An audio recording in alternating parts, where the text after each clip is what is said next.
પોરબંદરની કેટલીક અંગ્રેજી માધ્યમની શાળામાં વિદ્યાર્થીઓ તેમજ સ્ટાફને ગુજરાતી ભાષા બોલવા પર આચાર્યએ પ્રતિબંધ ફરમાવી દીધો હોવાની શિવસેનાએ રજૂઆત કરી હતી, જેને લઈને જિલ્લા શિક્ષણ અધિકારીએ પરિપત્ર બહાર પાડ્યો છે। ત્યારે શિવસેનાના મારો પ્રદેશ મારી ભાષા અભિયાનની સફળતાની શરૂઆત થઈ ગઈ છે।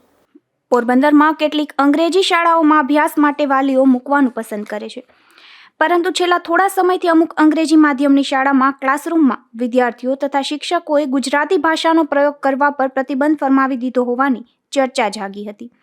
એટલું જ નહીં, પરંતુ જો કોઈ ગુજરાતી ભાષાનો પ્રયોગ કરે તો તેની પાસેથી દંડ વસૂલવાની કાર્યવાહી કરવાની ધમકી અપાતી હોવાની ચર્ચા જાગી હતી। ત્યારે આ બાબતે શિવસેનાએ પોતાનો રોષ વ્યક્ત કર્યો હતો અને જિલ્લા શિક્ષણથી લઈને ઉચ્ચ કક્ષા સુધી રજૂઆતો કરી હતી, જેમાં શિવસેનાના જિલ્લા પ્રમુખ અશોક થાનકીએ એવું જણાવ્યું હતું કે વાલીઓ તથા વિદ્યાર્થીઓમાં એવી માહિતી પ્રાપ્ત થઈ છે કે અમુક અંગ્રેજી માધ્યમની શાળામાં ગુજરાતી ભાષાના પ્રયોગ પર પ્રતિબંધ છે, તેમ છતાં જો કોઈ ગુજરાતી બોલે તો તેની સામે દંડનું હથિયાર ઉગામવામાં આવે છે। ગુજરાતી ભાષા પર પ્રતિબંધ લગાવવો ખૂબ જ ઘૃણાસ્પદ બાબત ગણી શકાય।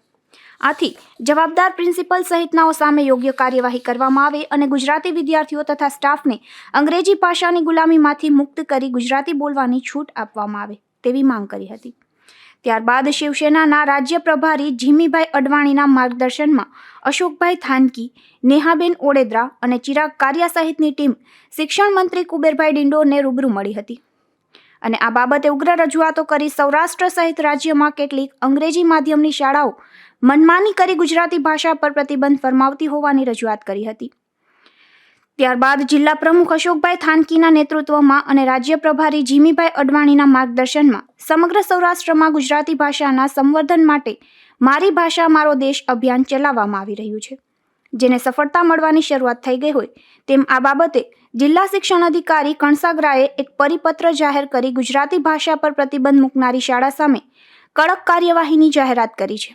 ત્યારે શહેરીજનોએ શિવસેનાની ટીમને અભિનંદન પાઠવ્યા છે। નિપુલ પોપટ, ગુજરાત ન્યૂઝ, પોરબંદર।